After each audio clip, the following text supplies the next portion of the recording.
네, 출발시장 특징주들 흐름 보겠습니다. 먼저 유가증권 시장에서 많이 오르고 있는 종목들 먼저 확인해 보겠습니다. 네, 코스피 200 상승률 상위 탑5 종목 먼저 보도록 하겠습니다. 1위부터 5위까지 종목들 순위가 나오고 있는데요. 1위가 일진 머티리얼즈입니다. 4% 넘는 강세로 8,260원을 기록하고 있고요. 하이트진로와 이 부강약품, SK와 그리고 한솔테크닉스 같은 종목들 2에서 3%대 오름세가 현재 진행이 되고 있습니다. 전문가님 오늘 이 중에서 조금 특징적인 눈에 보이는 종목 있으신가요?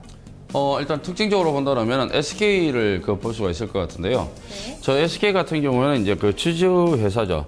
지주 회사인데도 불구하고 지난번에 제가 말씀을 드렸지만 최근에 그 산업주 쪽으로 보다는 지주 회사들의 움직임이 상당히 좋다라고 말씀을 드렸거든요. 네. 지금 그 SK 같은 경우는 약 한 이틀 정도 눌림 못 받고 지금 3일째 오르고 있는 그런 상태거든요. 그러니까 시장 약세에도 불구하고 이렇게 좋은 움직임을 보여주고 있다, 강하다라는 거는 그만큼 그 수급이 활발히 진행이 된다라고 볼 수가 있거든요. 거기에다가 그 기관들이 집중적으로 매수를 해주고 있고 추세 자체가 상당히 강한 그런 모습을 볼 수가 있겠죠. 이런 종목군들이 지난주 금요일로 보시게 되면은 이평선 위에서 이제 샛별의 움직임으로 나타났거든요. 추세 진행형적으로 봐야 되고요. 이런 종목군들은 이제 직전 고점만 돌파를 해주고 매물 소화만 끝난다면 추가적인 상승이 충분히 가능하다고 봐야 됩니다. 주봉이라든지 주봉을 살펴보게 되면은 역시 그 주봉의 흐름도 우상향으로 상당히 강한 모습을 보여주고 있죠. 네. 지금 지난주 2주 전에 장대 양봉 나오고 그 다음에 눌림목 조정 나오는 모습을 보셨죠. 직전 고점 돌파 못하면은 주봉상 5주선 부분까지 한번 밀렸다가 다시 한 번 더 상승하는 그런 흐름 보이거든요. 월봉을 보시면 월봉도 상당히 강한 모습입니다. 자, 월봉 보시면은 자, 2평을 돌파를 하고 직전 고점 완전히 돌파하면서 이쪽 고점을 체크를 하는 그런 움직임이 나타나고 있죠. 네. 이번 달 상당히 좋은 움직임이거든요. 이런 종목들은 눌림목에서 매수를 한다고 하더라도 이번 달에는 좋은 성과를 거두실 수 있는 종목으로 판단이 되고요. 그 다음에 또 이제 한 종목을 다른 종목을 본다라면은 일진 머티리얼 같은 경우는 지금 바닥권에서 이제 기술적인 반등을 하는 거거든요. 네. 특별한 이슈 자체는 없습니다. 특별한 이슈 자체는 없고 기술적인 반등이 지금 거래량이 만주 조금 넘게밖에 거래량이 안 돼요. 그러니까 누군가가 한 번에 탁 끌어올려 놓고 네. 지금 거래가 안 되고 있다는 소리거든요.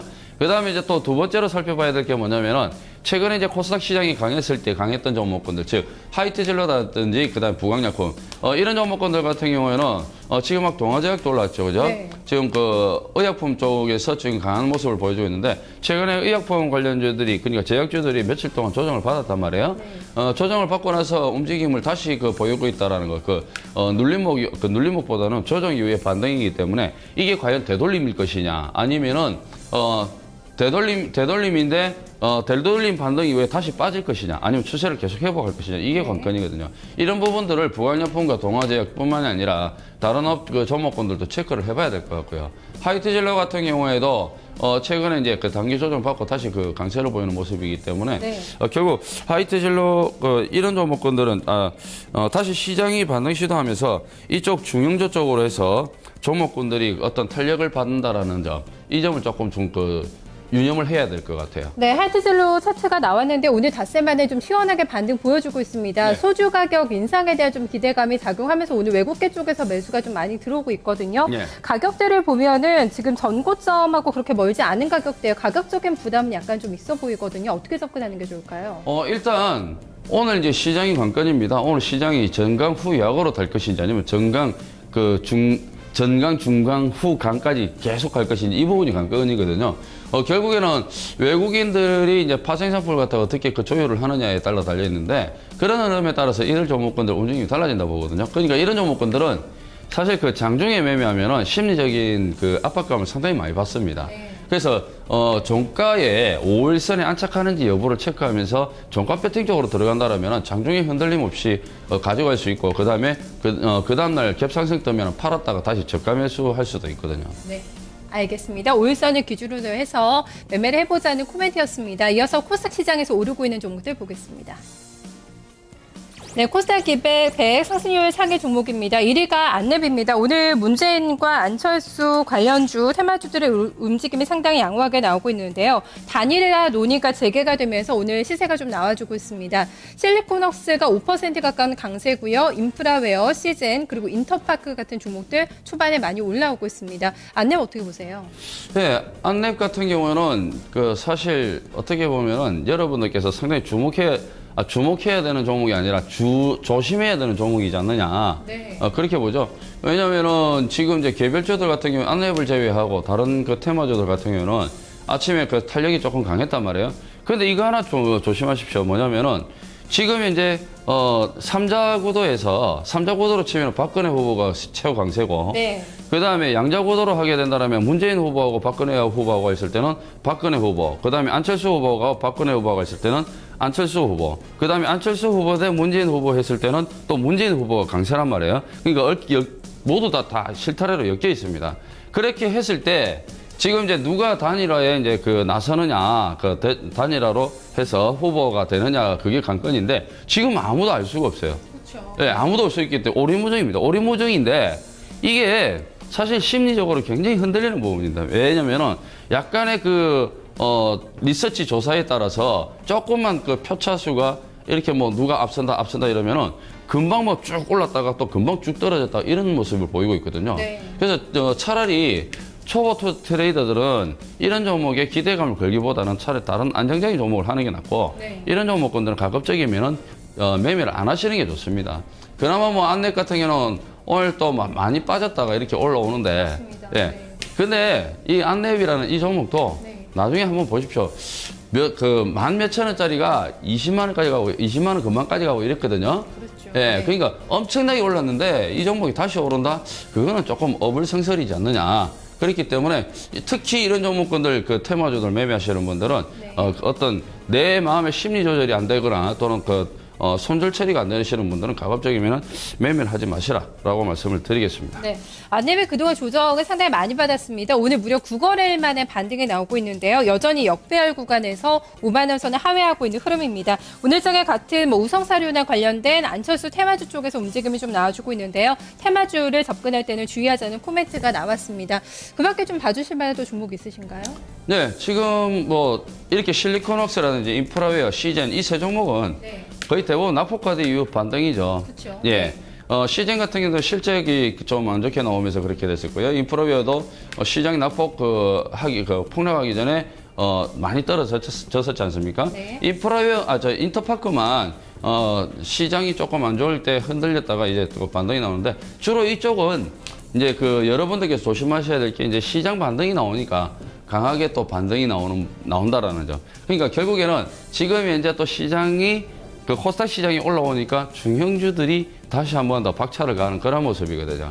그렇기 때문에 조금 안정적으로 하신다라면 차라리 안랩이나 이런 종목보다는 네. 이런 종목군에서 오늘 코스닥이 5일선 돌파는 조금 다소 무리가 있으니까 장중 단기 단타 매매를 한다든지 아니면 오늘 사서 내일 수익 보고 판다든지 그렇게 짧게 치는 매매가 중요하지 않느냐 그렇게 판단됩니다. 네, 실리콘웍스가 지난주 목요일, 금요일 이틀 연속에 급락을 했습니다. LG 디스플레이가 지분 매각에 좀 실패할 것이라는 우려가 나오면서 좀 조정이 많이 나왔는데요. 일부 지분 매각에 성공을 했습니다. 오버행 이슈가 해소가 되면서 오늘장에 사흘 만에 좀 반등이 나오고 있다는 점 뉴스 같이 체크해 보셔야겠습니다.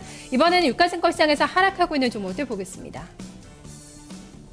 네, 코스피 200 하락률 상위 종목입니다. 1위가 웅진에너지입니다. 오늘 조정 받고 있습니다. 5%가 넘어가는 큰 폭의 하락세고요. 대한전선 계속해서 이주 하락률 상위 종목의 랭크가 되고 있습니다. 이어서 LG전자, 대웅제약, 롯데, 삼강까지 체크가 되고 있습니다. 그래서 전문가님 오늘 LG 디스플레이나 이런 종목군도 굉장히 잘 갖고 있거든요. LG전자가 지금 3위입니다. LG전자는 왜 밀릴까요? 많이 올랐잖아요. 네, 그러니까 다른 부담 때문에 네. 조정받는 게 아니라 단기 상승에 따른 매물 부담. 네. 이것 때문에 지금 조정을 받는 거거든요. 네. 근데 이 LG전자가 지금 추세 자체가 굉장히 강하기 때문에 지금 기관들이 판다고 해봐야 이런 거는 몇 주 안 팔거든요. 잠시 수급을 볼 수 있을지 모르겠는데 기관들이 보시면은 기관들은 안 팝니다.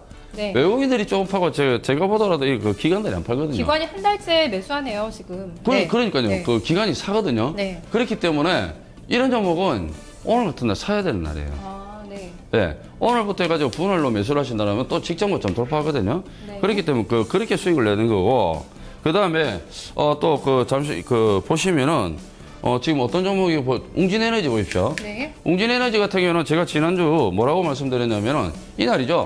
이틀 뒤에 반등합니다. 그러니까 이틀 뒤에 사서.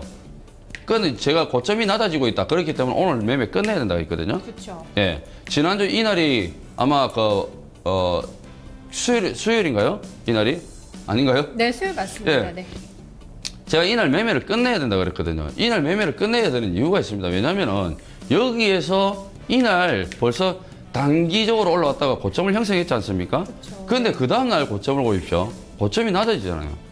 그러면 그 다음에 원래 여기서 매매를 하게 되면은 이 직전 고점들을 체크하게 돼 있거든요. 근데 고점이 낮아진다는 거는 다음 고점도 낮아진다는 소리거든요. 그럼 고점이 낮아지면 당연히 저점이 낮아지겠죠. 그렇기 때문에 이날 매매를 끝내야 되는 거거든요. 그러니까 그걸 무시하고 들어가셨던 분들은 또 며칠 고생을 하시겠죠. 예, 그런 부분들을 잘 체크를 하셔야 되고. 네, 저희가 지난주에 이 종목을 좀 유심히 봐드렸어요. 일단 매매 네. 좀 팁을 드렸는데 아직까지 는 보유하고 계신 분들 같은 경우에는 어떻게 좀 대응을 하는 게 좋을까요? 자, 보십시오. 이평선 위에 올라탔을 때는 굉장히 강하게 움직이죠. 네. 이평선 이탈하니까 어떻습니까? 약한 모습 보이죠. 그러니까 이런 종목군들은 과감하게 손절 처리를 해야죠. 들고 있으면은 또 한 며칠 또 고생을 합니다. 그러니까 차라리 네. 빨리 끊고 다른 종목을 매매하는 게 낫죠. 네, 알겠습니다. 웅진 에너지에 대한 매매 팁까지 들어봤습니다. 이번에는 코스닥 시장으로 넘어가서 하락하고 있는 종목들 체크해 보겠습니다. 네, 1위가 이지로 올라오고 있습니다. 박근혜 테마주 이지가 2.6% 조정 흐름이고요. 동국 SNC, 솔브레인, 동양시멘트, 그리고 SBS 콘텐츠허브가 역시 또 1% 넘어가는 하락으로 13,550원권 보여주고 있습니다. 오늘 또 박근혜 테마주는 밀리네요. 많이 올라와서 좀 조정인 건가요? 어떻게 보세요? 아닙니다. 네. 지난주 조금 엇갈리는 흐름이 있었는데, 지난주에 이제 아직까지, 그러니까 다시 단일화가 멈췄다가 다시 불이 붙었지 않습니까? 네. 그것 때문에 다 떨어진다고 보시면 되거든요. 그러니까 그전에는 이제 박근혜 주가 또, 실패했다라는 이야기 때문에, 단일화에 실패했다라는 이야기 때문에 또 굉장히 강하게 움직였었거든요. 단기적으로지만. 근데 지금은 또 단일화에 대해서 계속 협상을 논의를 하고 있으니까 결국은 박근혜 테마주들이 빠지는 게 아니냐. 그렇게 볼 수가 있거든요. 그래서 이런 종목군들, 그러니까 항상 조심해야 되는 게 테마주들입니다. 테마주들은 물론 어떠한 이슈에 따라서 반짝반짝 움직이는 게 있지만 그게 언제 될지가 알 수가 없는 것이고, 네. 그 다음에 선거 전까지 만약에 그런 이야기들이 없다라면 인물주들은 그대로 죽는다고 봐야 되거든요. 그러니까 특히 조심해야 되는 게 정책주들을 말고 인물주들 같은 경우에는 사실 박근혜 후보 같은 경우는 이미 대통령 선거에 나가겠다고 내정돼 있기 때문에 투표율에 따라서 잠시 움직이는 것 뿐이지 그 다음엔 영향을 못 미치거든요. 정책주는 차라리 후보자들이 말 한마디씩 함에 따라서 그게 상한가도 갔다가 어떤 때는 강한 탄력을 받다가 그럴 수도 있는데 이런 인물주들 같은 경우는 상당히 조금 이제는 메리트가 떨어진다. 네. 그렇게 봐야 되겠죠. 네, 전반적으로 대선 테마에 대한 기대감을 가지고 있는 종목군보다는 인문 관련된 종목들에서는 계속해서 좀 시세가 더 약하게 나올 수 있다는 부분이 얘기해주고 있는데요. 좀 참고를 해보셔야 되겠습니다. 동국 SNC 같은 경우에는 어떨까요? 일단 3분기 실적은 좀 좋게 나왔는데 이틀 연속 좀 조정권이거든요. 이 하락 어떻게 봐야 될까요? 네, 저도 동국 SNC에 대해서 참 아리송다리송하다라는 건데 네. 이 3분기 실적이 상당히 좋았는데 흑전했죠. 왜 주가가 이렇게 급락이 나왔을까? 거기에 대해서 상당히 미궁에 좀 빠졌었습니다. 네. 야, 이렇게 시장을 개인들에게 굉장히 피곤하게 만들어도 되겠는가? 그러면서 여기서 기관들도 매수가 많이 들어오고 그다음에 외국인들도 매수가 많이 들어왔어요. 그러면서 오늘 이제 추가 하락이 나오고 있는데 결국에는 그거죠. 뭐냐면은 이 주가가 지금 올랐던 게 3,000원이죠. 그러니까 급락 전에 가격대까지 딱 올려놓고 지금 다시 하락하는 모습이거든요. 네. 그러니까 급락 직전에 이 가격대가 매물로서 작용을 하고 이게 악성 매물이기 때문에 이거는 이슈 없는 악성 매물이지 않습니까? 그죠? 네. 이슈 없는 악성 매물이 이슈가 있는 악성 매물보다 이슈가 없는 악성 매물이 더 무섭습니다. 근데 이제 여기서 단기에 주가가 상승을 하니까 아 이거 뭐 실적도 좋고 더 가지 않겠느냐 해가지고 고점에서 잡으신 분들은 또 한바탕 이제 소동이 나는 거죠. 지금 이제 눌림목을 받고 오늘 이제 지지를 받으면서 그 지지를 받으면서 이제 뭐 하락세는 멈추고 있으나 이 지지가 이탈되면은 상당히 위험하기 때문에 손절 처리 관점으로 봐야 되겠죠. 네, 알겠습니다. 이번에는 거래량 실리고 있는 종목들 확인해 보겠습니다. 네, 유가증권사에서 오늘 거래량 많이 실리고 있는 종목이 SK 하이닉스입니다. 약보합이고요. 웅진에너지, LG디스플레이, LG전자, LG유플러스까지 뭐 LG그룹주가 거의 많이 들어있는데요, 전문가님? 예. LG 디스플레이도 며칠 동안 조정받다가 이제 그 반등 나오는 종목이고요. 네. LG유플러스 같은 경우는 추세 아직 강하고 LG전자도 역시 마찬가지입니다. 그러니까 여기에서 거래량 강한 종목 중에서 매매하면 안 되는 종목, 웅진에너지. 네. 그거 말고는 웅진에너지 말고는요, 다른 종목은 다 추세 타고 있는 예, 그렇죠. 종목들이죠? 그렇죠. 네. 예, 추세 강한 종목군들이기 때문에 조정 시에 언제든지 매수를 해도 되는 종목입니다. 네, 알겠습니다. 투자 전략 잘 되었습니다. 고맙습니다. 네, 감사합니다. 네, 지금까지 출발 시장의 특징들도 흐름을 살펴봤습니다.